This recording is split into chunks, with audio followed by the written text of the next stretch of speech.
mais uma vez. A gente vem aqui para dar continuidade ao nosso painel da empregabilidade em saúde. E nosso segundo tema, nosso segundo painel, é a empregabilidade biomédica. Então, nós vamos agora conversar com 3 profissionais experientes da área biomédica. E elas vão trazer para a gente um panorama, a análise da usabilidade do que é a área biomédica e as suas tendências, para que a gente possa conhecer um pouquinho de quais são as habilidades técnicas necessárias para atuar nessa área. Então, neste momento, eu vou anunciar aqui as nossas 3 palestrantes, né? Nós temos a doutora Carolina Pereira. Doutora Carolina, logicamente biomédica, mestre em ciências na área de dermatologia. Doutora Carolina também tem especialização em gestão de empresas. Doutora Carolina é assessora na área de microbiologia da Beckman Coulter Diagnostics. E a doutora Carolina vai compartilhar conosco a sua experiência na área de micro e na área laboratorial como um todo. Nossa segunda palestrante, a doutora Janaína Naumann, presidente do CRBM6, o Conselho Regional de Biomedicina do Paraná, e a doutora Janaína, que é mestre em tecnologia de saúde, também é conselheira federal, no Conselho Federal de Biomedicina. Nossa terceira palestrante, a doutora Tamires Invencione. A doutora Tamires tem uma larga experiência na área laboratorial, mas ela vai falar conosco de sua mudança, de sua guinada, porque ela passou a trabalhar na área de estética, biomedicina estética. Então, doutora Tamires compartilha conosco a questão da biomedicina estética, toda a sua experiência e aquilo que ela aprendeu ao longo desse tempo. Então, são 3 visões, ou 3 em que para promover após o painel. Ok? Então, por gentileza, doutora Janaína, doutora Carolina, doutora Tamires, a palavra é de vocês. Fiquem à vontade. Olá, bom dia a todos. Gostaria de agradecer primeiramente o convite para falar com vocês.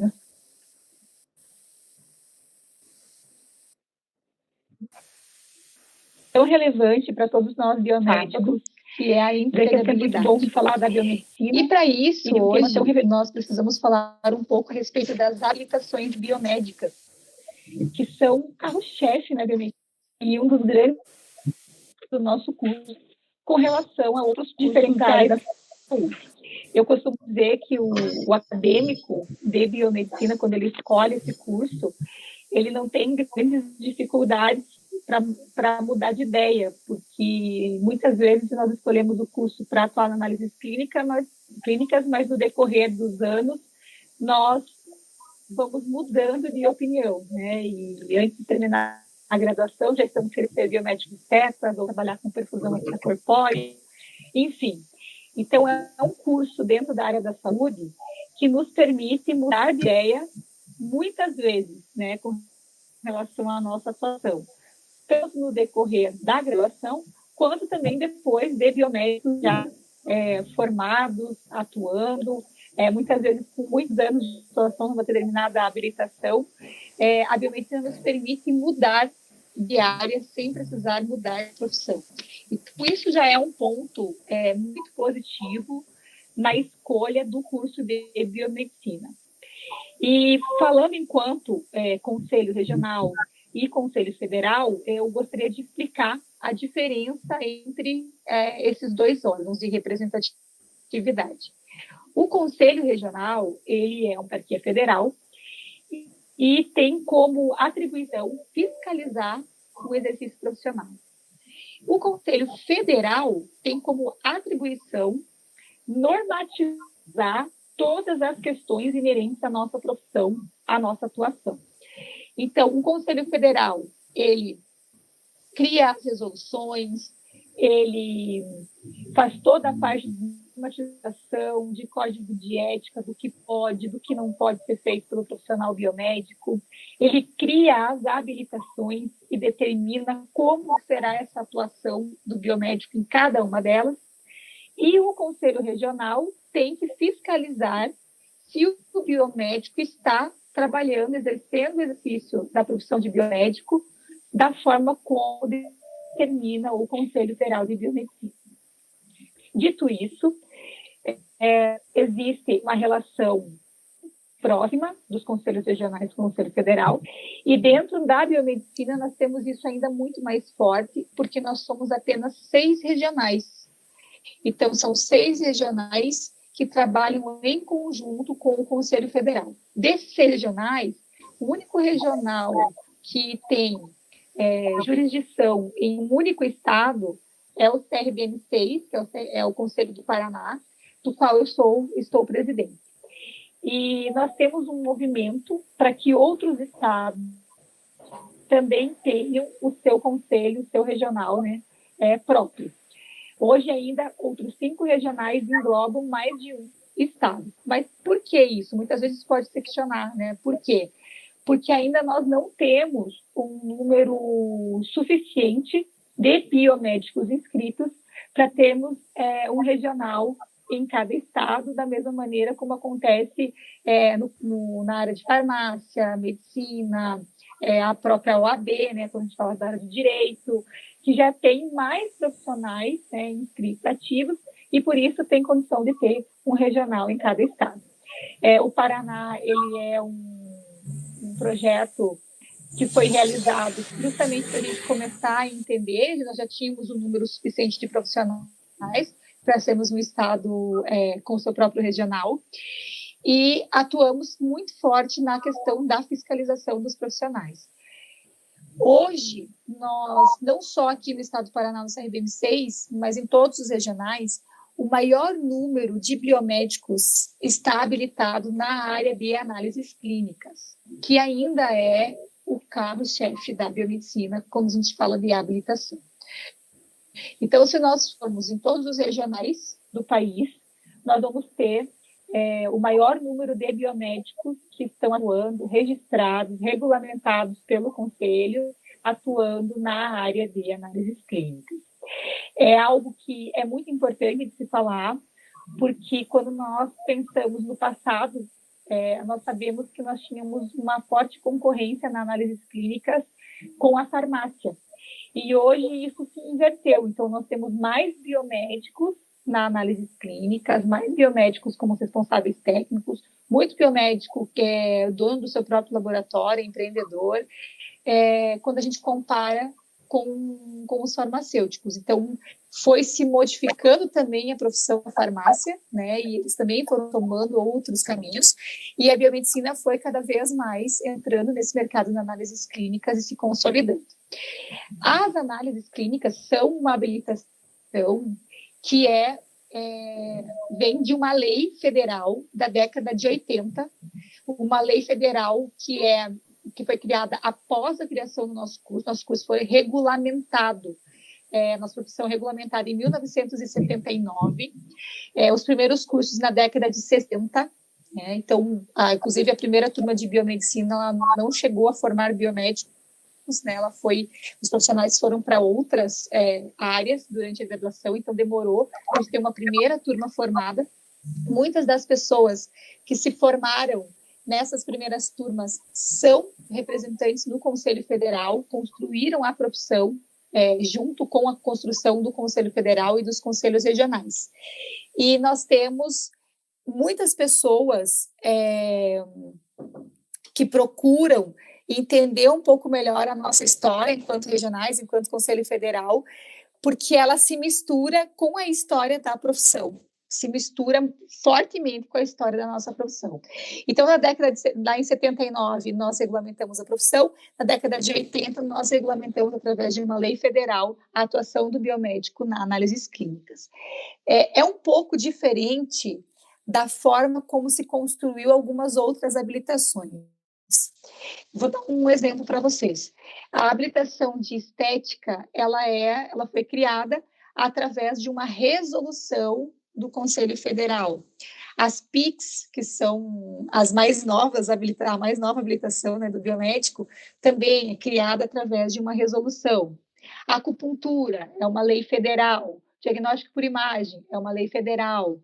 Perfusão extracorpórea, resolução. Então, existem diferentes formas como foram criadas essas habilitações, algumas por leis, outras por resoluções, mas todas têm, né, a força, né, do Conselho Federal, que trouxe essas opções para o biomédico poder ampliar a sua área de atuação. Aqueles que são mais antigos na biomedicina devem lembrar que em um determinado momento nós falávamos, nós temos mais de 35 habilitações. Isso nós já falávamos anos atrás. E se vocês observarem agora, nós temos 31 habilitações. Então, o que aconteceu, né, de diferente? O que aconteceu de novo? Diminuíram essas habilitações? O que mudou? Né? Perdemos habilitações? Às vezes gera uma dúvida.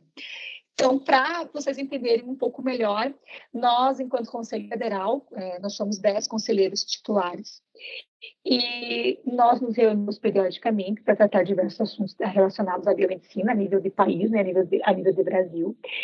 E em um determinado momento nós entendemos que seria interessante realizar um rearranjo dessas habilitações, porque algumas vezes causava algum tipo de dúvida, né, na hora do profissional solicitar a sua habilitação, em como ele fazer para solicitar determinada habilitação. Então, nós juntamos, se vocês podem observar, que quando a gente fala em ensino e docência, existem várias áreas de atuação que estão dentro, agora, de uma única habilitação. E antes elas eram todas separadas, então dava essa impressão de que eram mais áreas, mas na verdade agora ela está dentro de um subtítulo, algumas habilitações que podem ser solicitadas, que estão intimamente ligadas à docência, ao ensino. Isso foi algo que mudou. Hoje nós temos as 31 habilitações e as habilitações mais novas são, como eu já mencionei, a PICS. Nós temos uma habilitação nova também que está entre as mais novas, que é a fisiologia do esporte, do exercício. Nós temos a nossa habilitação na gestão de tecnologia. Então, são habilitações que foram surgindo conforme o Conselho Federal foi entendendo que existia uma necessidade no mercado. Algumas atribuições são dadas ao biomédico não através de uma habilitação especificamente. Vou dar um exemplo para vocês. Nós não temos uma habilitação falando a respeito de vacinas, mas nós temos uma normatização que diz que o biomédico pode ser RT de salas de vacinas, por exemplo, trazendo isso agora porque a gente está nesse contexto da pandemia e no contexto da vacina, e muitas vezes o biomédico não sabe que pode atuar nessa área. Então, algumas atribuições do exercício profissional, elas não estão exatamente dentro de uma habilitação. Ela é uma normatização de atuação do biomédico. Alguns campos estão em ascendência já há algum tempo dentro da nossa profissão. E hoje, quando a gente fala em termos de conselho regional, e nós temos, através do conselho regional, a atribuição da habilitação solicitada, né, ao biomédico, e isso é feito através de uma comissão de ensino e docência que faz uma análise documental daquele profissional para atribuir ou não aquela habilitação, nós percebemos que o maior número de pedidos de habilitação são para a área de estética. Então, nós temos um volume muito grande de solicitação de habilitação na área de estética, tanto para profissionais que estão saindo da graduação, mas também muitos profissionais que já atuavam em diferentes áreas, análises clínicas, diagnóstico por imagem, são áreas mais antigas da nossa atuação, né? O ensino-docência, pedindo habilitação, depois de atuar em 10, 15 anos na área biomédica, pedindo habilitação para a área de estética. Então, hoje, quando a gente pega lá o volume de casos para serem analisados na Comissão de Ensino e Docência dos regionais, a gente percebe que o maior número está nas pessoas que estão querendo, buscando essa habilitação na área de estética. Eu sou habilitada sou formada em biomedicina, a minha especialização ela é em anatomia, outra em histologia, também sou especialista em estética, ainda não me habilitei, acabei de concluir a pós-graduação, vou solicitar também essa habilitação nova. Sou habilitada em diagnóstico por imagem, habilitada em análises clínicas, mestre em tecnologia em saúde, né? Minha área é mais a área da bioengenharia, né? A minha atuação. Então, eu também fui como biomédica, enquanto biomédica, me moldando ao mercado. Por que o Conselho Regional e o Conselho Federal têm essa preocupação? O Conselho Federal, ele faz um estudo, ele faz uma análise e ele percebe, olha, o biomédico ele pode se encaixar bem nesta área e tem condição pela grade curricular dos cursos de biomedicina, pela característica do profissional, de atuar nessa determinada área. É montada uma comissão do Conselho Federal que faz todo um estudo, que faz uma análise da viabilidade da criação dessa habilitação. E isso pode demorar meses, às vezes isso pode demorar anos, vai depender da forma como a comissão conduz e da quantidade de material que essa comissão tem para analisar e também dos profissionais que são sempre consultados com relação a determinadas áreas. Então, a gente teve isso nessa ascendência com a estética, mas nós temos isso com diferentes áreas, né? Nós temos grandes referências que são sempre consultadas. Uma delas, quando a gente fala da parte de fisiologia do esporte, é o Dr. Turíbio Barros, que é um fisiologista extremamente competente, muito conhecido, que trabalhou em grandes times de futebol, né? Foi durante muitos anos da equipe de preparação do São Paulo Futebol Clube, e quando a gente foi criar e fazer essa regulamentação e trazer o biomédico para essa área do esporte, ele foi uma pessoa que foi consultada, ele tem vários livros publicados para a gente entender como que se dava essa atuação dele, né? O que esse biomédico faz nessa área, né, devido à vasta, grande experiência dele. Até recomendo para quem estiver nos assistindo, os biomédicos que têm interesse nesse tema, que procurem o Dr. Turíbio Barros e vejam, né, um pouquinho do que é a história dele, que é fantástica. Ele é uma pessoa extremamente acessível, ele responde direct no Instagram, mensagens, então é bem bacana de trocar experiência com ele.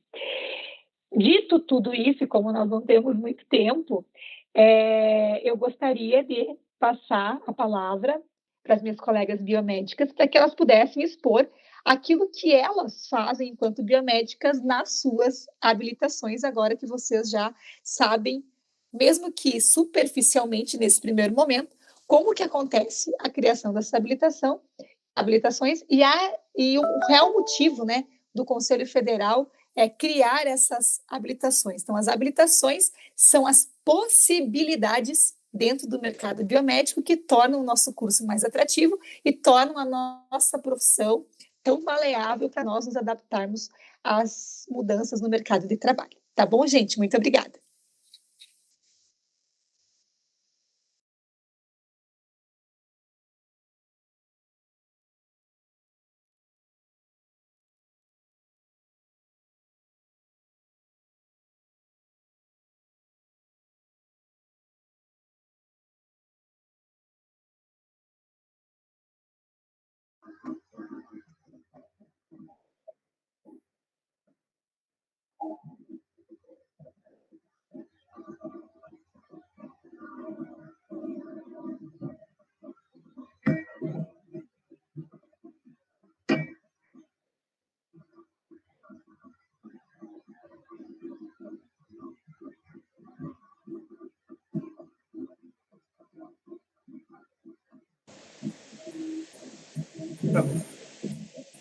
Olá, bom dia a todos.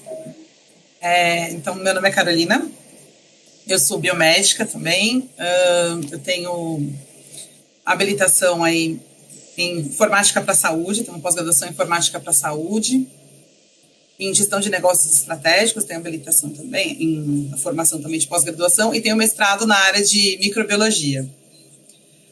Hoje, eu atuo basicamente hoje na assessoria científica, né? Eu trabalho numa assessoria científica de uma multinacional na parte de microbiologia.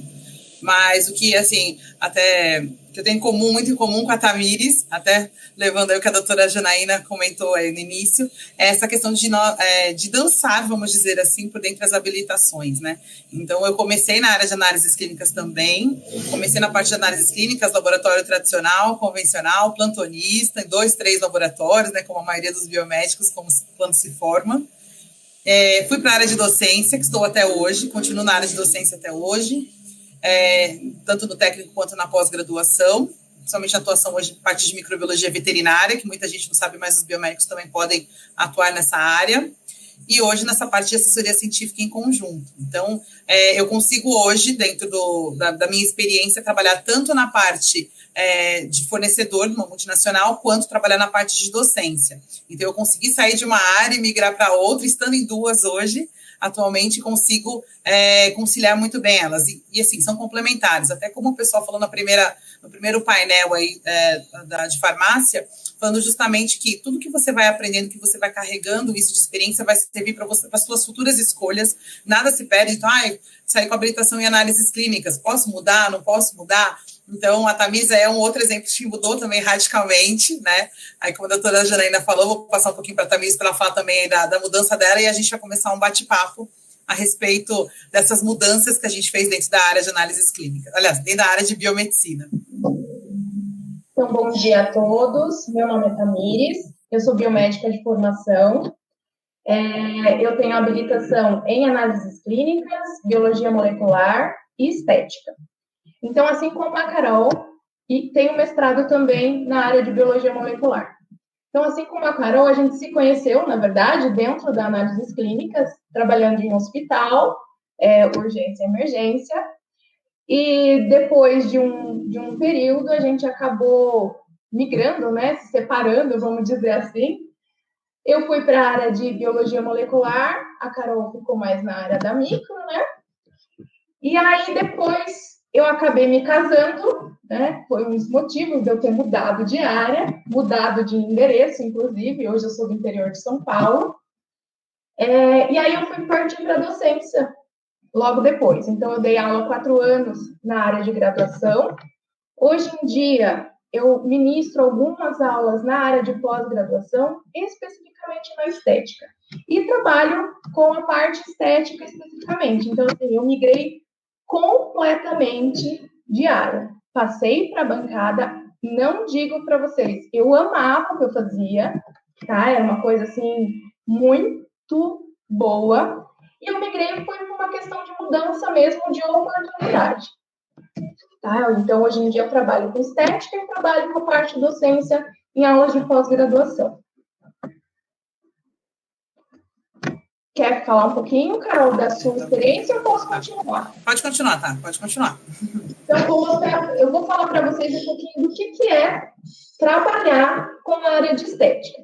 Então, assim, todo mundo acha que trabalhar com estética é só fazer botox e preenchedor.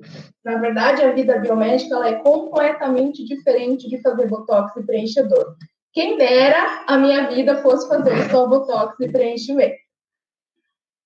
Botox e preenchimento é uma das técnicas que a gente usa na biomedicina estética, porém, a gente consegue fazer uma infinidade de coisas para realçar a beleza de cada um, tá? Então, assim, nós trabalhamos muito com a harmonização corporal, a tal da harmonização facial. O que é a harmonização facial? É encher a cara de preenchedor? Não é. Na verdade, ela é um conjunto de técnicas que vão realçar a beleza e não encher a cara de preenchedor. Então, muitas pessoas me falam, você só faz botox e preenchimento? Não, eu não faço só botox e preenchimento. Então, eu trabalho muito com os injetáveis. O que são os injetáveis? Podem ser popularmente conhecidas como enzimas, mas, na verdade, não tem nada de enzimas. São um conjunto de ativos que são aplicados para diferentes disfunções estéticas. Então, a gente pode trabalhar com estrias, com gordura localizada, com envelhecimento, com celulite. Então, assim, a gente consegue pegar um campo totalmente diferente da bancada. Mas o que as habilitações anteriores me ajudaram a trabalhar na estética, a conseguir conhecer o todo do paciente. Então, sabendo a clínica do paciente, eu consigo resolver na parte estética. Então, o conhecimento biomédico na área de análises clínicas, ele é importantíssimo para você conseguir trabalhar bem na área estética. Por quê? Por exemplo, vou dar um exemplo básico disso. Se a pessoa ela tem uma esteatose, que é a gordura no fígado que a gente fala, a pessoa tem restrição de aplicação de enzima para gordura localizada. Por que ela tem essa restrição de aplicação? Porque quando eu aplico uma enzima, né, que é um conjunto de ativos para a gordura localizada, essa gordura ela não sai no xixi, não sai no cocô para começar, né? Que muita gente vê isso na internet. Não existe essa ilusão de que vai sair gordura no xixi. Se sair gordura no xixi, perdeu o rim, né? A gente já sabe disso. Então, essa gordura, ela vai ser liberada no seu corpo, ela vai ser metabolizada no seu fígado. E ela é transformada em energia e ela é redistribuída para o seu corpo. Então, o que é importante quando você faz uma avaliação com a aplicação de enzima, por exemplo? Você saber se a pessoa pratica atividade física, saber se a pessoa tem uma alimentação balanceada e saber se ela não tem nenhum problema hepático. É a primeira coisa, tá? Por quê? Essa energia ela vai ser redistribuída vai ser redistribuída para onde? Para os músculos. E você precisa gastar essa energia. E se a pessoa não faz dieta, eu vou ter energia dobrada no seu corpo. Então, ela vai voltar para onde? Para o tecido adiposo. Então, assim, são coisas que se você não tiver uma base fisiológica e uma base de análises clínicas, você não tem esse raciocínio clínico para poder fazer uma indicação de tratamento, por exemplo. Uma outra coisa que é importante é saber antecedentes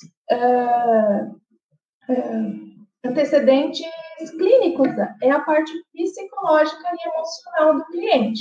Então, essa foi uma grande diferença que eu vi quando eu entrei na estética, que me assusta ainda um pouco.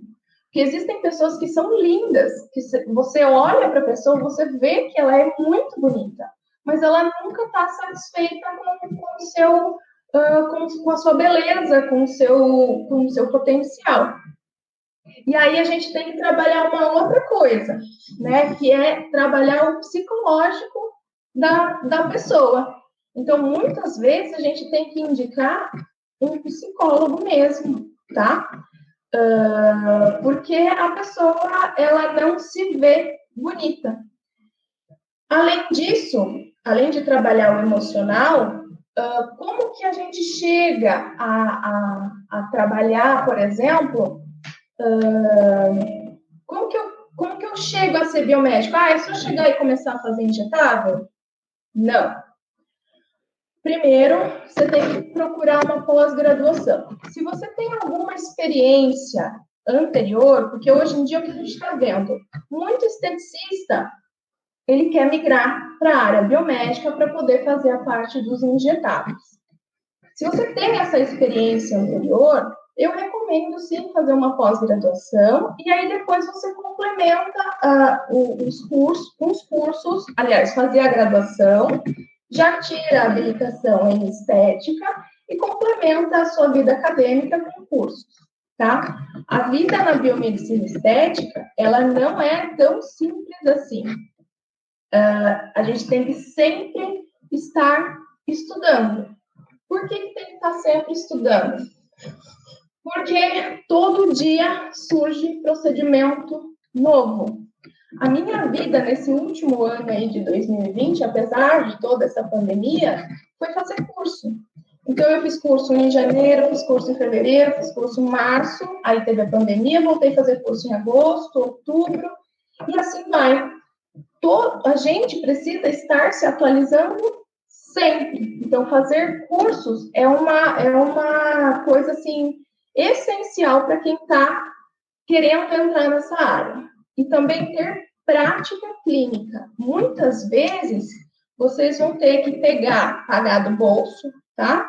produtos, né, comprar produtos e testar no pai, testar na mãe, testar no irmão, tá? Em pessoas que não vão te dar problema depois, para vocês pegarem em prática, tá? Porque não é tão simples, não é sair aplicando. E aí também a gente pode trabalhar com diferentes situações.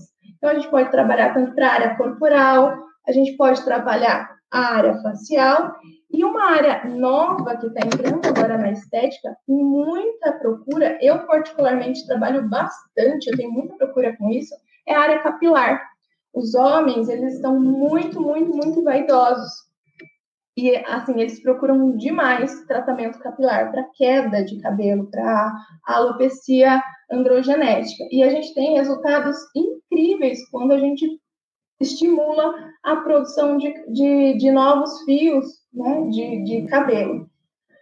E, assim, quando a gente fala de ferramentas, quais ferramentas a gente utilizar nessa estética, tem uma infinidade de ferramentas. Então, assim, minha dica para quem quer entrar na estética, fazer muitos cursos, estudar muito, sempre estar tentando ser o melhor profissional.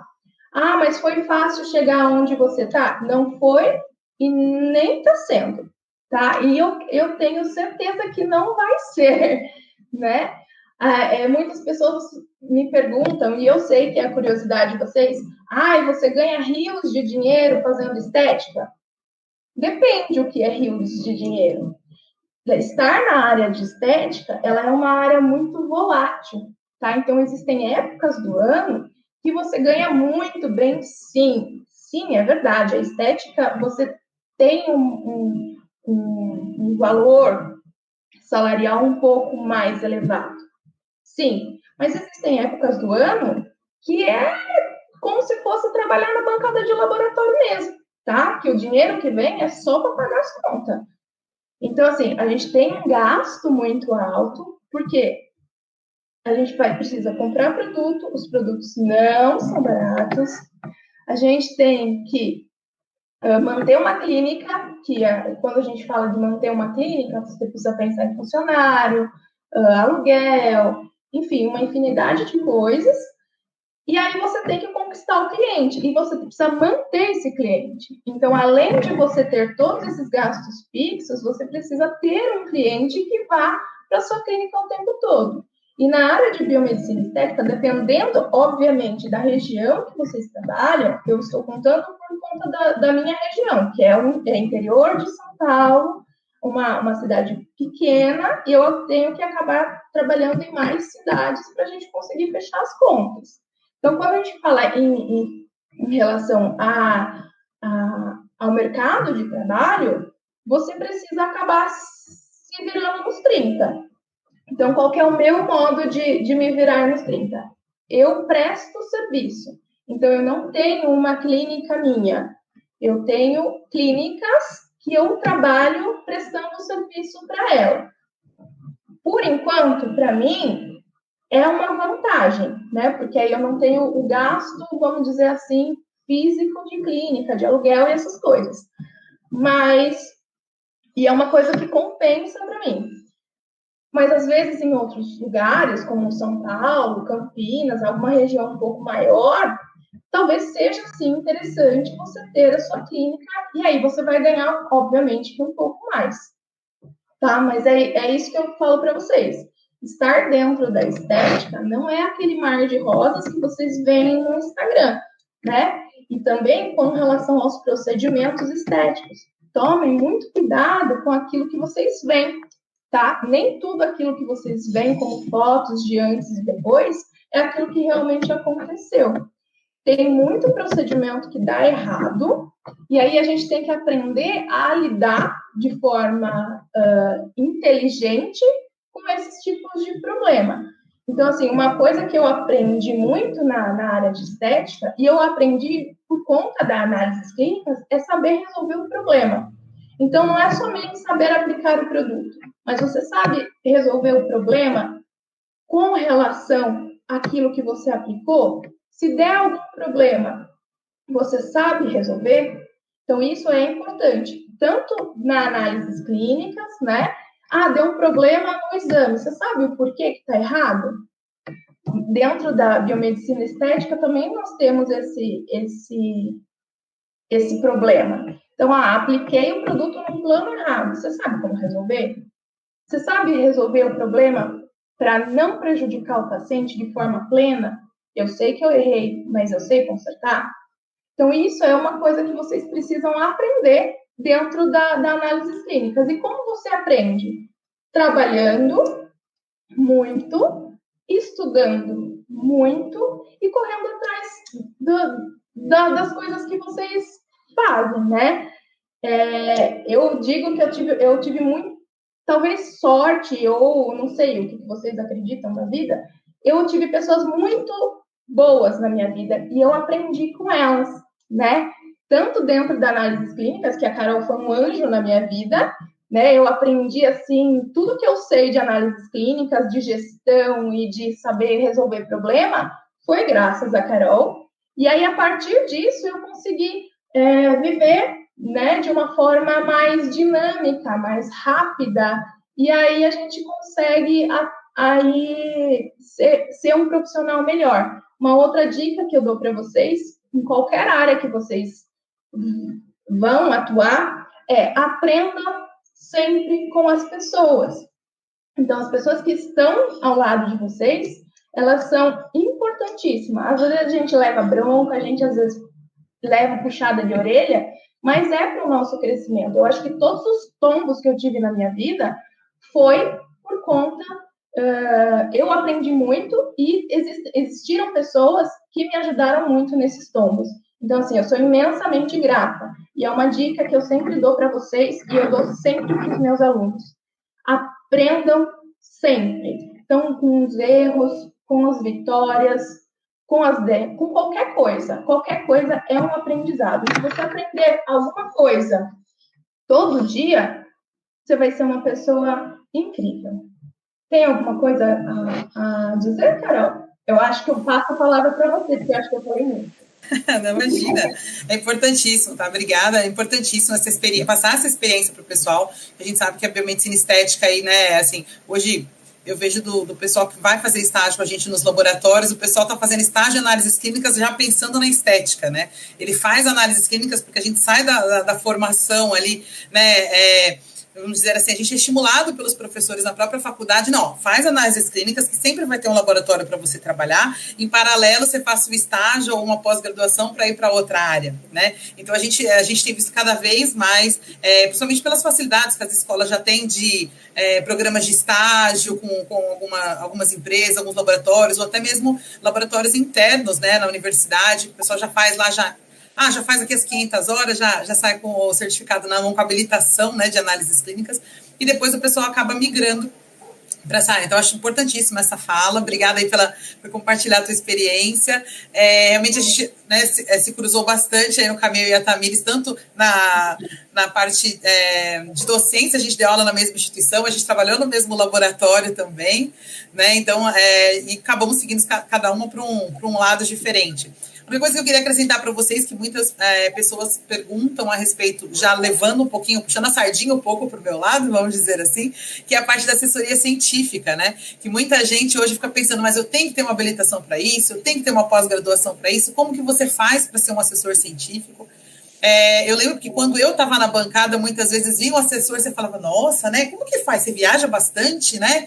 Você tem carro da empresa, nossa, que, né? Aquela coisa toda. Então, assim, eu vou dizer para vocês, não adianta, você não sai da graduação indo direto para uma assessoria científica, você tem que passar pela, no caso, bancada, literalmente, eu fiquei 15 anos, né? Eu tenho 16 de formada, então eu trabalhei praticamente 13 anos em bancada mesmo de laboratório, porque você precisa dessa base para você poder ser um assessor científico. Porque pensa que o assessor científico, além dele dar treinamentos, ele resolver problemas, como é que você vai fazer para ajudar uma resolução de um problema, entender a situação de um cliente se você não passou por aquilo? E é o tipo de coisa que com o curso você não consegue resolver. Tanto é que a gente não tem uma habilitação para isso. Então, assim, eu tenho a especialização em microbiologia, então eu fui assessora de microbiologia, né? Então, justamente para atuar nessa área, para pegar a minha experiência, que hoje a gente sabe que agrega muito, e lógico, né, que vão falar muito sobre isso à tarde, a questão dos idiomas. Não tem como você querer ser um assessor científico, né? O nome já fala de uma multinacional, sem você ter pelo menos aí o inglês e o espanhol. Então, é uma coisa que eu também vejo que muitas das pessoas faz um monte de pós-graduação, faz um monte de curso e acaba esquecendo dos idiomas. E, lógico, tem um ótimo relacionamento. Até quando eu estava conversando com a Tamires, quando ela migrou para essa área de estética aí, a doutora Janaína também pode falar um pouquinho a respeito disso, justamente que a gente tem aquela formatação na cabeça de análises clínicas, que a gente vai ficar dentro do laboratório, que a gente não precisa falar com ninguém, a gente não precisa atender ninguém, a gente não vai ter esse contato com o paciente, então muito enganado. Desde o plantão, paciente batendo na porta do laboratório dizendo quero meu resultado, está atrasado, é familiar desesperado querendo um exame para poder uma transferência do paciente, é na estética se você faz alguma coisa errada, ou então aqueles clientes que, né, não faz aqui, machuca aqui, assim vai. É na assessoria científica, você atendendo os clientes, não gosto assim, eu quero que você chegue às 5 horas da manhã para me dar treinamento, eu quero 9 horas da noite de treinamento, meu equipamento parou no fim de semana, você tem que dar um jeito. Então, assim, em todas as áreas da biomedicina, não adianta, assim como qualquer área da saúde, você tem esse contato com o cliente, com o teu paciente. Então, é importantíssimo você ter essa questão de ter um bom relacionamento com as pessoas, não tem como fugir disso, gente, em todas as áreas da saúde, não só na biomedicina. Né? Então, acho que vão focar muito essa tarde, tenho certeza, mas é só para dar um toque para vocês que realmente a gente precisa dessa, em todos os segmentos da biomedicina, você precisa ter isso também como uma habilidade, além da habilidade técnica. Né? Não sei se a doutora Janaína quer falar mais uma coisa, professor Francisco, estamos chegando ao fim. É muito esclarecedora a fala de vocês, porque mostra aquilo que a gente faz na teoria, né? O que a gente pensa para o profissional na teoria, lá dentro do Conselho Federal, entre 4 paredes, né? Como que poderia funcionar isso no mercado. Vocês trazendo o que é a realidade de vocês, né? Que é justamente isso que a gente tem como objetivo, de conseguir que o profissional transite mesmo em diferentes áreas, muitas vezes simultaneamente atue em diferentes áreas, né? Por que eu, atuando em estética, preciso parar de atuar em análises clínicas, né? Não tem isso, né?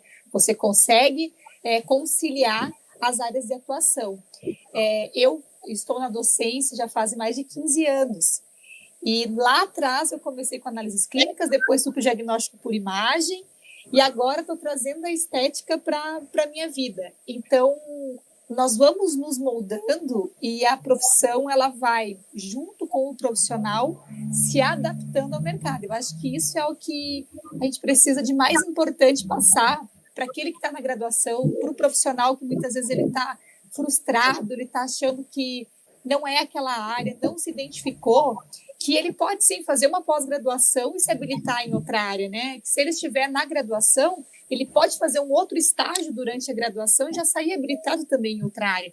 Que existe essa possibilidade de você mudar de ideia, né? Você não precisa ficar, muitas vezes, eu vou ficar aqui porque eu não tenho como fazer diferente. Não, você tem. Na biomedicina você tem essa possibilidade e você, conforme o local que você tiver, vou mudar de cidade, né? O mercado, de repente, na minha cidade não é tão bom para estética, mas na outra cidade é. Então, você vai se adaptando. E parabenizar vocês, meninas, pelo trabalho de vocês. É sempre bom ouvir os colegas biomédicos, a gente quando está na política, né? Porque dentro dos conselhos a gente sabe que é uma atuação diferente, né? De representatividade. Eu, como mulher também, né, representando dentro do Conselho Federal, nós somos 10 conselheiros titulares, eu sou a única mulher lá, agora já na segunda gestão, sou a única presidente mulher também do regional, numa profissão onde nós temos em torno de 80% de mulheres. Então, quando eu vi que nós éramos 3 mulheres nesse momento, a gente mostra que realmente nós somos a maioria dentro da profissão, né, e a gente tem que dar esse olhar feminino mesmo. E, então, agradecer vocês, parabenizar e dizer que eu estou sempre à disposição de todos.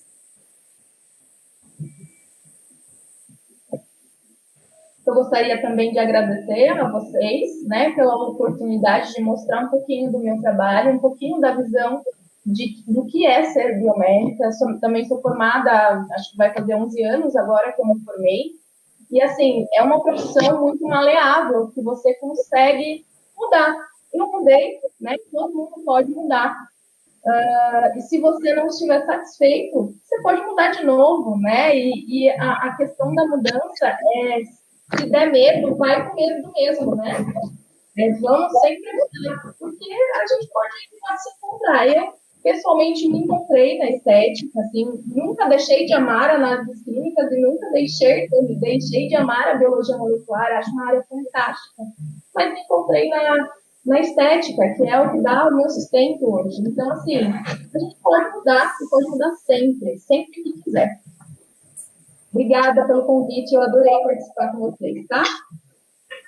Obrigada, pessoal. Obrigada aí pelo convite, pessoal da Rios. Obrigada, doutora Janaína. Obrigada, Tamires, pela participação. Foi muito bom participar com vocês. Estou à disposição também. Eu também sou suspeita, porque todas as áreas que eu atuo, eu amo todas.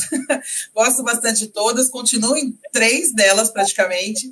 E gosto muito e vejo muito futuro em muitas outras áreas que estão para seguir. E, realmente, não é porque você parou uma habilitação e foi para outra, não. Vai acumulando que você vai só acumular conhecimento é seu, ninguém tira. Então, isso vai acumular, vai te ajudar para o futuro. Então, eu recomendo fazer mais de uma habilitação mesmo e explorar as diversas áreas, porque a biomedicina tem muito, parece 31 pouco, né, que a gente diminuiu. Não, é muito ainda, é muita coisa para fazer ainda, gente. Então, eu sou apaixonada pela biomedicina e recomendo que quem não fez, faça. Obrigada, gente. Perfeito. Muito obrigado.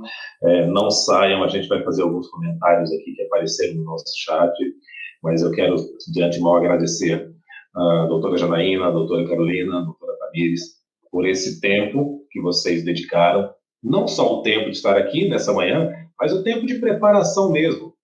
Cada vez que a gente vai fazer alguma coisa, uma palestra, 5, 10 minutos que seja, a gente se prepara. Mesmo que a gente tenha toda uma bagagem, toda uma experiência, né? Mas a gente sempre se prepara, e isso leva um certo tempo. Então, pelo tempo de vocês, muito obrigado. E eu acho importante que a gente faça aqui algumas ressalvas, né? Não ressalvas, mas ressalte alguns pontos. E me corrijam se eu estiver errado, mas eu acho que eu entendi a palestra de vocês. Em alguns pontos aqui, vocês mencionaram aspectos que estão ligados à transição de carreira, como isso sendo possível, viável e até desejável, né, em alguns casos. Na fala da doutora Tamires, eu pude perceber mais agora no final a questão do se sentir realizado, do se sentir feliz, do se sentir bem com aquilo que está fazendo, né? Acho que esse é um ponto importante. E esses aspectos, e também a Tamires citou uma coisa que, inclusive, tem alguém aqui no nosso chat acompanhando que concordou e endossou plenamente, que é a questão do aspecto psicoemocional, a resposta psicoemocional aos insucessos que a gente tem. Todo mundo comete erro. Uns mais, outros menos, claro. Mas, enfim, como é que a gente lida com isso? Não só o corrigir o erro, mas como é que o nosso aspecto psicoemocional, né, nos deixa. Algumas pessoas se abalam profundamente, outras pessoas aprendem e se reestruturam, resolvem a situação.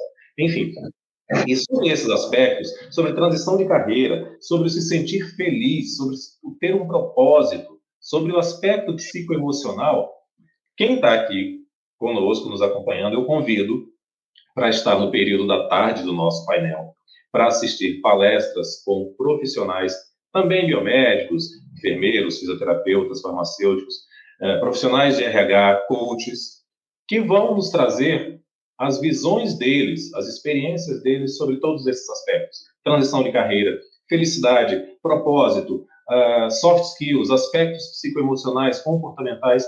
Então, quem está aqui conosco de manhã, volta para o período da tarde para ouvir um pouco dessas experiências e dessas dicas que vão ser dadas. Mas, uma pergunta que foi da Maiara, que está aqui no nosso chat.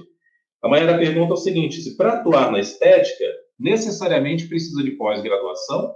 Ou se os estágio em clínica de estética e tal, isso já seria suficiente? Por favor. Depende. Se você tiver horas, né, o suficiente para te dar habilitação em estética, não precisa de pós-graduação. Mas a maioria dos conselhos, acho que a Janaína pode até responder melhor, eles pedem a pós-graduação, sim. Na verdade é assim, nós temos duas formas de habilitar. Então, a primeira forma é a habilitação através do estágio que tem que ser curricular, então é aquele estágio durante a graduação, curricular, com supervisor biomédico, que vem lá no seu histórico escolar, né, com uma declaração do teu coordenador, de 500 horas ou mais na área de estética. Então, você, dessa maneira, se habilitaria, né, na tua formatura, já sairia com a habilitação de estética. Ou a alternativa daquele biomédico que não fez essa habilitação em forma de estágio curricular, de fazer uma pós-graduação e, após essa pós-graduação, já com o título de especialista, solicitar a habilitação ao conselho. Ainda existe uma outra forma, que hoje já não é mais tão usual, que é a prova de títulos da Associação Brasileira de Biomedicina, a ABBM, que tem um convênio com os regionais para validar essa prova de título de especialista na área de estética e em tantas outras áreas também, né, da atuação do biomédico.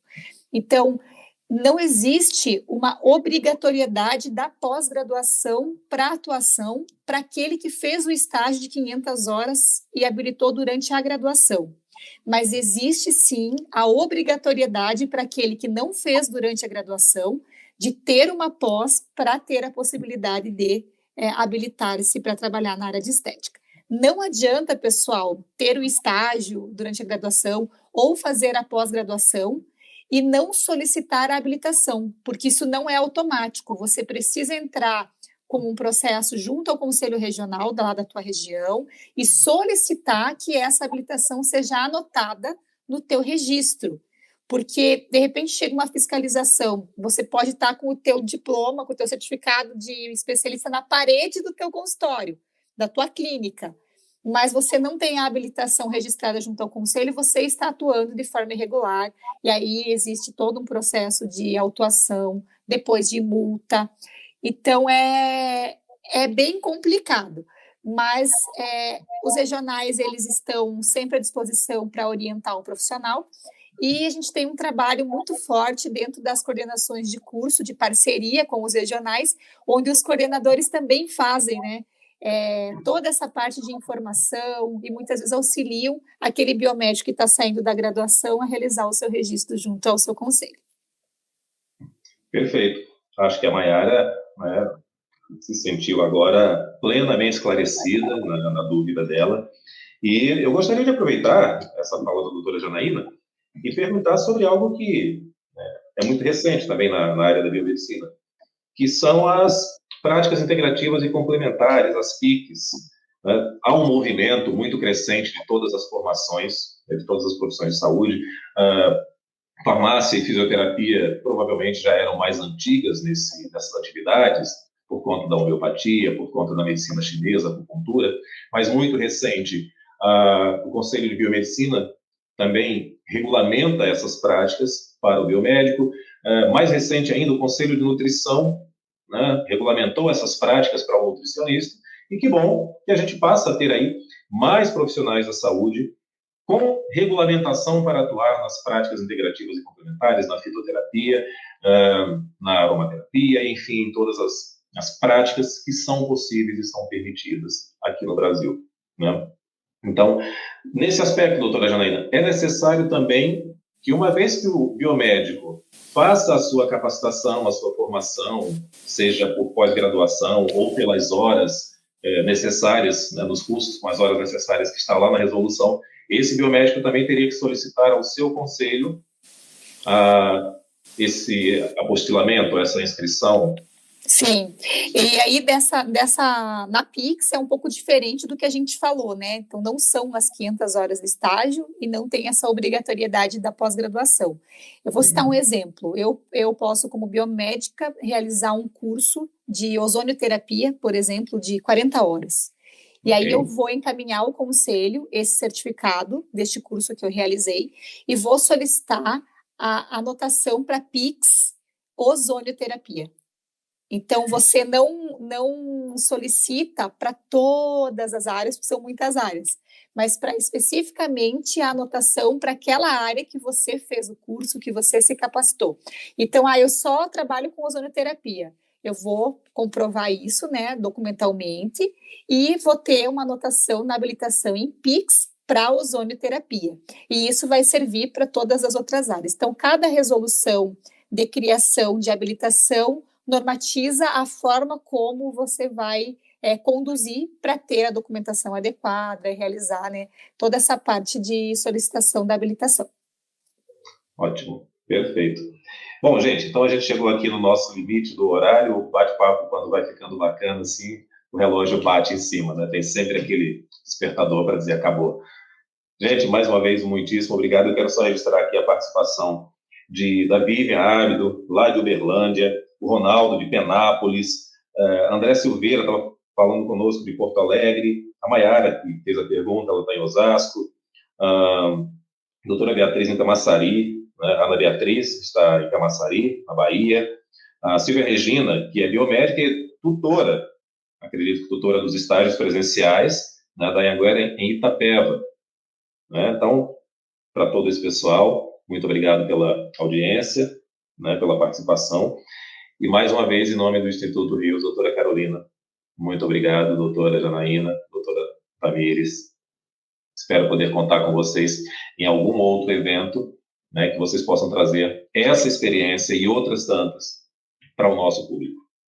Muito obrigado e um excelente sábado para vocês. Obrigada, pessoal. Tchau, tchau. Tchau, tchau. Obrigada. Obrigada.